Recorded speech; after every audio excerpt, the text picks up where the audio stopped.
The wedding hall shook with fear. The broken entrance doors hung from their hinges as smoke drifted through the once beautiful venue. Guests hid beneath tables. Children cried. Wedding decorations lay scattered across the marble floor. Amara stood frozen. White flour still covered her wedding dress. The antique gold necklace rested against her chest. Her eyes moved from the armed men to Prince Obina, the man who had stolen her family's throne. Prince Obina smiled calmly. So, the lost princess finally returns. Daniel immediately stepped in front of Amara. You'll have to go through me first. Obina laughed calmly. A groom with courage. I almost admire that. The leader of the royal guards raised his rifle. No one touches Princess Amara. Within seconds, both armed groups pointed their weapons at each other. One mistake, and the wedding hall would become a graveyard. Amara's heart pounded. She had come to get married. Instead, she had become the center of a war she never knew existed. Suddenly, the tallest mysterious woman stepped forward. Enough! Everyone looked at her. She slowly picked up one of the silver bowls that had been used to pour flour over Amara. Amara stared at it. The woman looked directly into her eyes. You think we came here to humiliate you? Amara's voice shook. Didn't you? The woman gently shook her head. No. She dipped her fingers into the remaining white flour. This flour is older than every person in this room. The wedding guests exchanged confused glances. She continued, for hundreds of years, the royal family used this sacred flour during the ceremony of truth. Silence filled the hall. When a royal child disappeared, or when someone claimed the throne, she looked at Amara's necklace. The flour was poured before witnesses. Daniel frowned. What for? The elderly royal advisor answered, because no matter how carefully it was hidden, the royal crest always revealed itself. Everyone looked at Amara's necklace. The flour covering it had dried, making the ancient golden symbol shine brighter than ever beneath the lights. The old advisor slowly stepped forward. I recognized that crest the moment I saw it. Amara looked at the three women. You knew who I was? The tallest woman nodded. We spent 20 years searching for you. Tears filled Amara's eyes.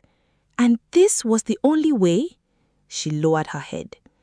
We knew Prince Obina had spies everywhere. If we quietly approached you, they would have killed you before we could speak. Another woman added softly, we needed the whole world to see your necklace. Daniel looked around the hall. The wedding guests? The woman nodded. They are witnesses. The truth can never be hidden again. Prince Obina clapped slowly. Clever, but not clever enough. He looked towards one of his commanders. Bring me the evidence. The commander smiled confidently. He carried a large leather briefcase to the center of the hall. Daniel frowned. What is that? Obina opened the case. Inside were dozens of newspapers, photographs, official documents, old letters. He threw them across the floor.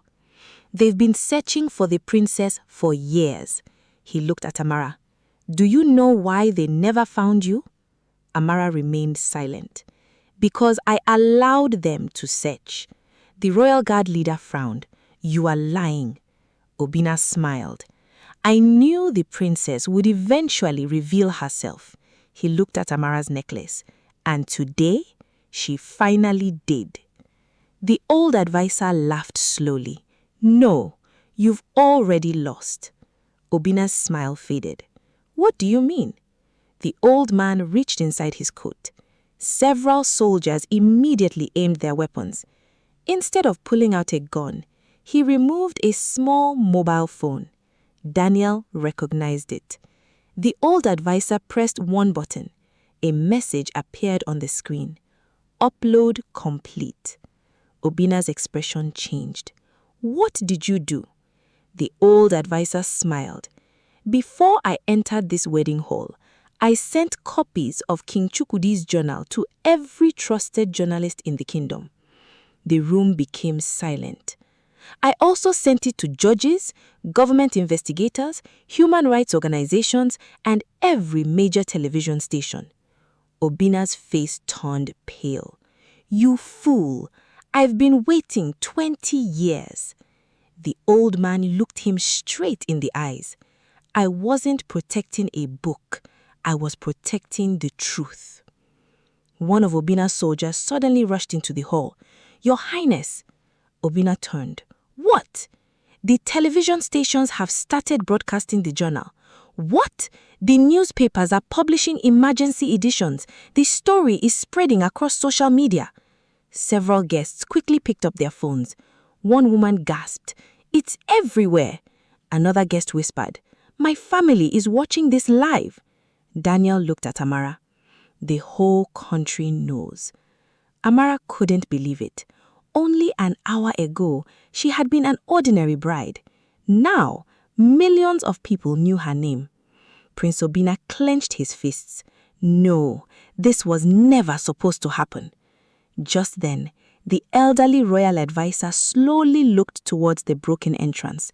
His eyes suddenly filled with tears. A gentle smile appeared on his face. They're here. Amara frowned. Who? Heavy footsteps echoed outside the wedding hall. Not hurried, not frightened, calm, disciplined. Every person turned towards the entrance. A group of royal guards entered first. Then, a tall man wearing a dark hooded coat walked slowly beneath them.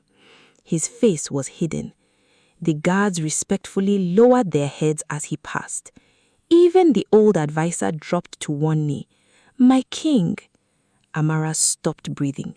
The hooded man slowly removed the hood. His face was older. His beard carried streaks of grey. There were scars across one side of his face, but his proud eyes were exactly like Amara's. King Chukwudi, alive, free. He had spent 20 years hiding from assassins, moving from village to village, while loyal guards protected him in secret. Only 3 days ago, Obina's spies had finally discovered his hiding place, forcing him to come out of hiding before he was ready. The king's eyes locked on Amara. A tear rolled down his cheek. In a trembling voice, he whispered, My little star. Amara's lips trembled. Dad? For a long moment, no one spoke. The only sound inside the ruined wedding hall was the crackling of broken lights. Amara stared at the man before her. The scar on his face. The gentle smile.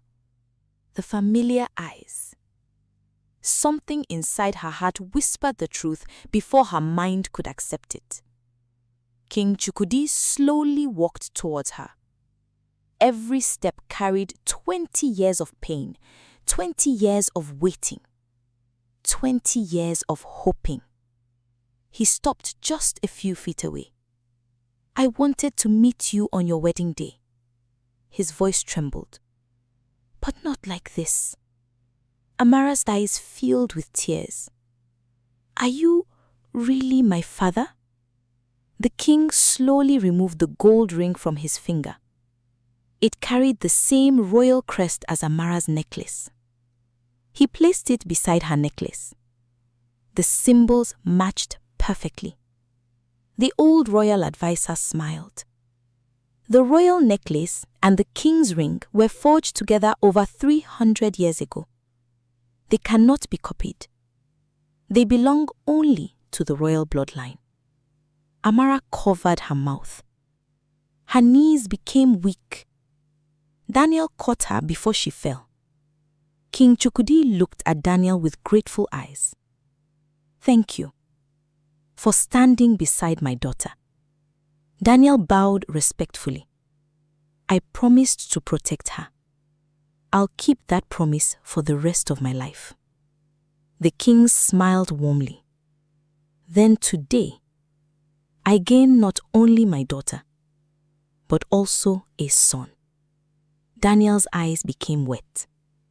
He nodded silently. Before anyone could speak again, Prince Obinna burst into laughter. So, this is the touching family reunion everyone wanted? He slowly walked towards them. You should have stayed in hiding, brother. King Chukwudi's smile disappeared. I never hid because I was afraid. I hid because my daughter deserved to grow up without becoming your next victim. Obinna's face darkened. You always thought you were better than me. No, I simply chose the people before myself. The words struck Obinna like a slap. His hands trembled. You don't know what father did to me. King Chukwudi looked at him sadly. I know exactly what he did. The entire hall became silent. Our father expected more from you because you are stronger. But instead of becoming stronger, you became jealous. Obinna clenched his fists. He chose you to become king. He chose the person who protected the kingdom. You stole my future. King Chukwudi shook his head. No, Obinna. You stole your own. The argument was interrupted by Evelyn. She slowly walked towards the king. Tears streamed down her face. She fell to her knees. My king, I'm sorry.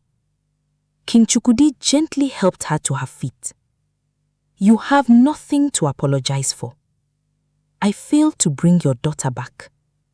You gave her something I never could. Evelyn looked confused. A childhood. He smiled sadly. I missed her first smile, her first words, her first day at school. You gave her all those memories. Evelyn began crying even harder. I wanted to tell her the truth so many times. I know. But every time I was ready, your spies found another village. King Chukwudi looked directly at Obinna. I couldn't risk losing her. Amara slowly turned to Evelyn. So, you always knew? Evelyn nodded through her tears. The night your mother died, the memories came flooding back. My queen placed you in my arms. Her voice broke. She looked at me and said, raise her as your own, even if she forgets my name. Amara couldn't hold back her tears. Evelyn continued, I wanted you to hate me, so you would never go looking for your past. I thought hatred was safer than the truth. Amara slowly walked towards her. For a few seconds, neither woman spoke. Then Amara wrapped her arms around Evelyn. You saved my life. Evelyn broke down completely. I'm so proud of you. The wedding guests wiped away tears. Even several royal guards quietly lowered their heads. Suddenly, Daniel noticed movement near the broken entrance. Two of Obinna's men were slowly raising hidden rifles. Amara! Without thinking, Daniel threw himself towards her. Bang! A bullet flew across the hall. Daniel pushed Amara to the floor. The bullet struck a marble pillar behind them. The royal guards immediately returned fire. The hall erupted into chaos once again. Guests screamed. People ran for cover. King Chukwudi drew a hidden pistol from underneath his coat. For the first time, The people saw why he had survived for 20 years.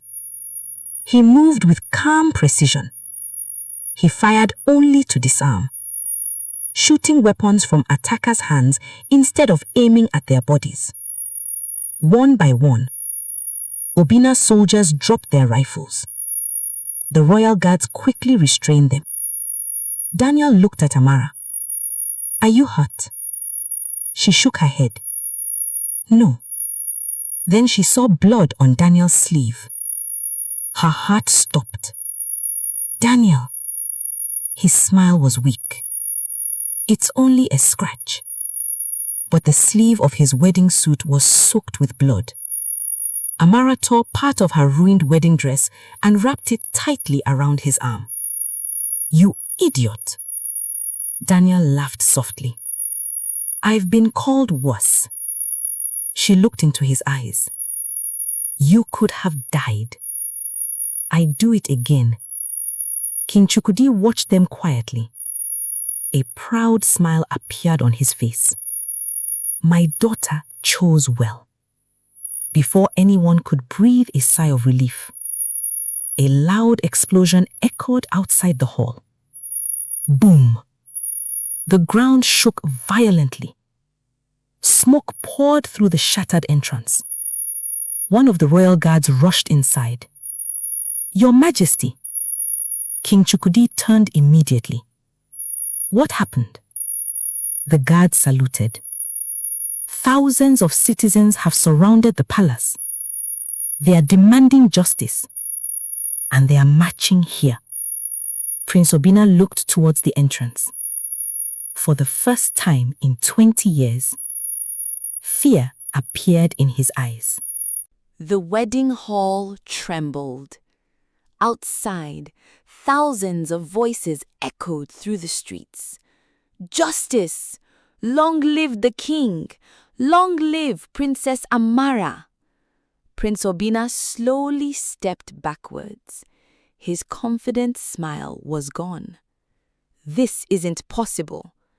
"It is," the old royal advisor replied. "For 20 years you ruled with fear, but fear never wins forever." One of Obina's commanders rushed to his side.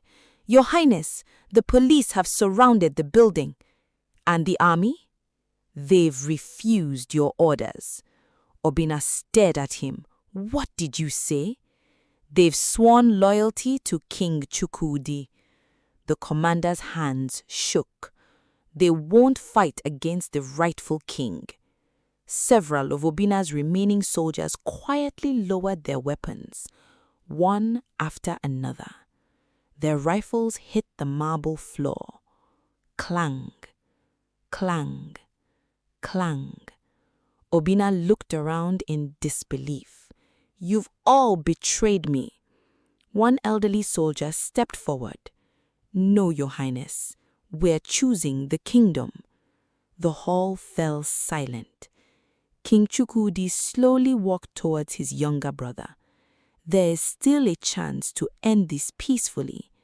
Obina laughed bitterly. "Peace? You took everything from me." King Chukwudi shook his head. "I never took your future. You threw it away the day you chose greed over family." For a moment, Obina's eyes filled with tears. Images from his childhood flashed through his mind. Two young brothers running through the palace gardens, their father teaching them to ride horses, their mother telling them, "No throne is worth losing your family." Obina closed his eyes. "I only wanted father to see me." King Chukwudi answered softly. "He did. He believed you would become my greatest protector. But instead, you became my greatest enemy." The words broke something inside Obina. His shoulders dropped. His anger turned into regret. But before anyone could move, one of Obina's most loyal bodyguards suddenly pulled out a hidden pistol. "If my prince falls, no one leaves alive." He aimed directly at Amara. Everything happened in seconds. Daniel saw the weapon. Without hesitation, he ran. He pushed Amara out of the way. Bang! The bullet struck Daniel in the shoulder. He fell heavily onto the marble floor. "Daniel!" Amara screamed. King Chukwudi reacted instantly. With remarkable accuracy, he fired one shot. The bodyguard's pistol flew from his hand. Royal guards tackled him before he could reach another weapon. The danger was over. Amara dropped to her knees beside Daniel. Blood stained his wedding suit. Her hands trembled. "No, no." Daniel forced a weak smile. "I told you, I'd always protect you." Tears streamed down Amara's face. "Please don't leave me." A palace doctor who had attended the wedding as a guest rushed over. He quickly examined Daniel's wound. After a tense moment, he smiled. The bullet passed cleanly through his shoulder. It missed his heart. He'll recover. A wave of relief swept through the hall. Amara hugged Daniel carefully. "You scared me." Daniel laughed weakly. "I scared myself too." Even the king chuckled. The tension in the room finally eased. Outside, police officers entered the wedding hall. Their commander walked straight towards Obinna. "It is over." Obinna looked around. His soldiers had surrendered. The people outside were cheering for the king. His dream of ruling forever had ended. Slowly, he held out his hands. The handcuffs clicked shut. Before the officers led him away, he turned towards Amara. "I cannot ask for forgiveness." Amara looked at him quietly. "No, you can't, but I refuse to carry hatred for the rest of my life." Obinna lowered his head. For the first time, he had nothing to say. As he was taken away, the wedding guests began to applaud, not because a man had fallen, but because justice had finally returned. 3 months later, the royal palace had been beautifully restored. The gardens bloomed with thousands of white flowers. Children laughed in the streets. Markets were busy again. Music filled every corner of the capital. For the first time in many years, the kingdom knew peace. Near the palace stood a quiet memorial garden. At its center was a white marble statue of Queen Adana. Fresh flowers surrounded it. Amara stood before the statue wearing an elegant modern white and gold royal gown. King Chukwudi stood beside her. Neither spoke for several moments. Finally, the king smiled. "I missed 20 birthdays." Amara gently held his hand. "Then you'll never miss another one." The king's eyes filled with tears. He hugged his daughter tightly. "Your mother would be so proud of you." Nearby, Evelyn watched quietly. Amara walked over and embraced her too. "You didn't just save a princess." She smiled warmly. "You raised a good woman." Evelyn wiped away happy tears.